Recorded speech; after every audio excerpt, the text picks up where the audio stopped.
ختم نہیں ہونے والی, الٹا بڑھنے والی ہیں. تو جسٹس امین الدین جو تو وہ تو کوئی کیس انہوں نے سنا نہیں ہے اس کے آئین سے ریلیٹڈ, تو اس کو سربراہ بنایا ہوا ہے, اور اس کے بعد پھر جب سارے برڈن ان کے پاس جائے گا تو پھر دیکھتے ہیں کیسے. تو وہ تھوڑا سا نا جسٹس منصور علی شاہ نے کہا کہ دیکھتے ہیں ہوتا کیا ہے.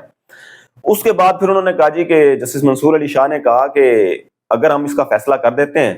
تو ہمیں کوئی ایک تو روکنے والا نہیں ہے, اور دوسرا جب نظر ثانی آئے گی تو نظر ثانی بھی وہی بینچ سنے گا, مطلب ہم سنیں گے, تو پھر ہم کہہ دیں گے یہ ہمارا دائرہ اختیار ہے اور ہم نے اس کیس کو سنا ہے. وہ ایک دفعہ پھر انہوں نے ان کے دکھتی رگ پہ ہاتھ رکھ دیا جسٹس منصور علی شاہ نے حکومت کی. جسٹس عائشہ ملک پھر بولیں کہ کیونکہ جسٹس عائشہ ملک آئینی بینچ کا حصہ ہیں اور یہ مخصوص نشستوں میں بھی بیٹھی تھی, اور انہوں نے مخصوص نشستوں کے فیصلے میں 8 اکثریتی ججز جو تھے ان میں یہ شامل ہیں جسٹس عائشہ ملک. اب جسٹس عائشہ ملک نے کہا کہ پریکٹس اینڈ پروسیجر کمیٹی یہ فیصلہ کرے گی کہ یہ ریگولر بینچ سنے گا اس کیس کو یا پھر سنے گا اس پر آئینی بینچ سنے گا. تو پھر جسٹس منصور علی شاہ نے اسمائل دیتے ہوئے کہا کہ ہم ویسے کہہ رہے تھے, ہم نہیں سنتے.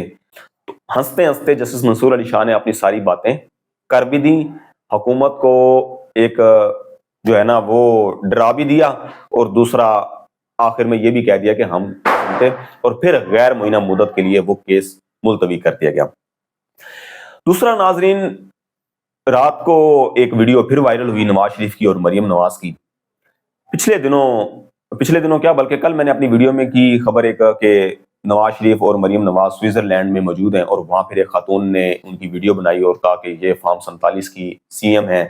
اور یہ چور ہیں اور یہاں یہ لوٹا ہوا پیسہ بینکوں میں جمع کروانے آئے ہوئے ہیں. تو وہ بڑی اس کے اوپر پھر لان تان ہوئی,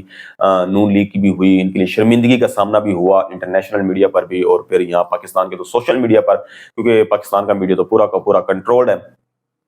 تو اب انہوں نے ایک ہوچی حرکت کی, یعنی کہ اپنی عزت بڑھانے کے لیے انہوں نے ایک ویڈیو بنوائی پلانٹڈ, جس میں یہ آپ دیکھ سکتے ہیں, ذرا ویڈیو آپ دیکھ لیں پہلے. جو اپنے ہر جیب پہ اپنی جیب سے دنیا کے ہر کونے میں جاتا ہے, ہزاروں لوگوں کا علاج کرواتا ہے, ہزاروں غریبوں کے چولہے جو اس خاندان کی وجہ سے چلتے ہیں, وہ 2 ٹکے کا نیازی جس کی اوقات یہ ہے. تو یہ ایک کیسی یعنی کہ حرکت ہے کہ آپ اپنے ہی بندے بٹھا کے اور آپ ویڈیو چلوا رہے ہیں, ریکارڈ کروا رہے ہیں, وہ جی نعرے لگا رہے ہیں نواز شریف کے حق میں, اور کیسا وہ یہ ان کے ساتھ ہی پھرتے رہتے ہیں, آگے پیچھے چاپلوسی کی بھی کوئی حد ہوتی ہے. یعنی کہ آپ نے عزت کروانی تھی اپنی, آپ کی ذلت تو پہلے ہو گئی, آپ نے عزت کروانے کے چکر میں دوبارہ آپ کی ذلالت ہو گئی. ٹھیک ہے, آپ جو کام یعنی کہ آپ سمجھ لیں, اور مریم اورنگزیب ان کے ساتھ ہے, تو جہاں تک میرا خیال ہے یہ تو مجھے لگتا ہے کہ مریم اورنگزیب نے مشورہ دیا کہ آپ اس طریقے کے کریں تاکہ ہم کاؤنٹر اٹیک کریں کہ دیکھیں جی میاں صاحب پہ نا چاہنے والے بہت زیادہ ہیں. اور بھائی ایسے عزت نہیں بڑھتی, آپ کی کام کرنے پڑتے ہیں. وہ عمران خان کے ساتھ بنی گالا زمان پارک میں جب وہ جیل سے باہر تھے, جیل جانے سے پہلے کی بات ہے, وہ عمران خان سے کوئی بچے جا کے ملتے تھے, اور عمران خان سے وہ اس کے اوپر شرٹ کے اوپر اس کے وہ سائن کرتا تھا عمران خان. تو وہ خبریں جو ہیں وہ تصویریں وائرل ہوتی تھیں, اور اس کے بعد کہتے تھے کہ بھئی یہ محبت عمران خان کی کیسے آپ دلوں سے باہر نکال سکتے ہیں, کیسے ختم کر سکتے ہیں.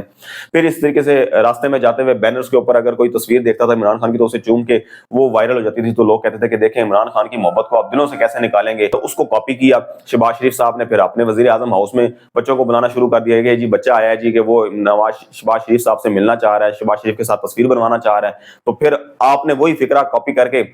آپ کے لوگ سوشل میڈیا پھر کہتے تھے کہ دیکھیں جی شہباز شریف کی محبت کیسے آپ دلوں سے ختم کریں گے. پھر مریم نواز نے بھی یہی حرکتیں شروع کر دی. پھر پچھلے دنوں ابھی کچھ دن ہوئے ہیں کہ ایک تصویر وائرل ہو رہی ہے, ایک سڑک پہ کار کھڑی ہوئی ہے, اس کے پیچھے نواز شریف کی جو ہے وہ پوسٹر لگا ہوا ہے, نواز شریف کو ایک بندہ جو ہے وہ چوم رہا ہے. وہ صاف پتہ چل رہا ہے کہ ایکٹنگ کروا رہے ہیں, یعنی کہ سارے کام آپ ایکٹنگ سے کرا رہے ہیں. آپ ایکٹنگ بھی ڈھنگ کی نہیں کر پا رہے, آپ کو ایکٹنگ بھی نہیں کرنے آ رہی. آپ نے جو ویڈیو اب رات کو بنوائی یہ ساری کی ساری پتہ چل رہی ہے کہ اس میں ایکٹنگ ہے. جو بھی کوئی دیکھنے والا ہے اس کو تھوڑا سا سمجھنے والا ہے, کیمرے کا چلانے والا ہے, یا پروفیشنل بندہ, پروفیشنل نہ بھی ہو کوئی, ایک عام بندہ بھی جو ہے نا اسے پتہ چل جائے گا کہ یار یہ بندے تو اس کے آگے پیچھے چاپلوسیاں کر رہے ہیں. اور وہی بندے تھوڑی دیر بعد جا کے میاں صاحب کے ساتھ جا کے بیٹھے ہوئے ہیں, اور وہی نعرے لگا کے جی بینر پکڑے ہوئے 4 بندے ہیں, وہ نعرے لگا رہے ہیں میاں نواز شریف صاحب یہ وہ, اور وہ پھر نواز شریف صاحب ایسے بچے بنے ہوئے ہیں کہ نہیں نہیں نہیں نہیں نہیں بس بس بس حد ہو گئی یار ٹوپی ڈرامے کی آپ کی. یعنی کہ آپ نے الٹا اپنی عزت افزائی کرانے کی بجائے آپ اور ذلیل ہو گئے ہیں. ٹھیک ہے, اور پھر اس کے بعد آپ تماشا بن رہے ہیں. تو بہرحال آپ کیا کہہ سکتے ہیں اس ویڈیو کے اوپر, آپ جو ہے نا وہ بہتر سمجھتے ہیں. انہوں نے سمجھا تھا کہ ہماری پبلسٹی ہو جائے گی اور لوگ ہمیں واہ واہ ہماری کریں گے کہ دیکھیں جی میاں صاحب کے چاہنے والے سوئٹزرلینڈ میں بھی پہنچ گئے. تو یہ تو آپ کو کام کر کے دکھانے پڑیں گے آپ کو.